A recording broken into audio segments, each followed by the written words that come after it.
Hey everyone, welcome back to the channel. In today's video, I'm going to talk about how to update your business information in Wave, whether you need to change your business name, address, or other details.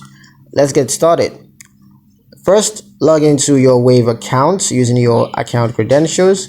And once you're logged in, click on the gear icon that's in the bottom left corner to go to the settings. In the settings menu, look for business information section. Click on it to open your current business details. Here you can update key information like your business name, address, phone number, email, and more. Simply click on the field that you want to change and enter the updated information. Once you've made all the necessary changes, make sure to click Save to apply the updates.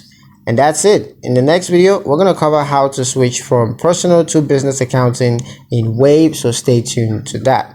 That's pretty much it for this one, guys. Hope you liked it. Hope you found the information here useful enough. If you did, like the video, comment down below, let me know what you thought. Share the video with your friends and subscribe to the channel if you haven't done so already, and we'll see you in the next one.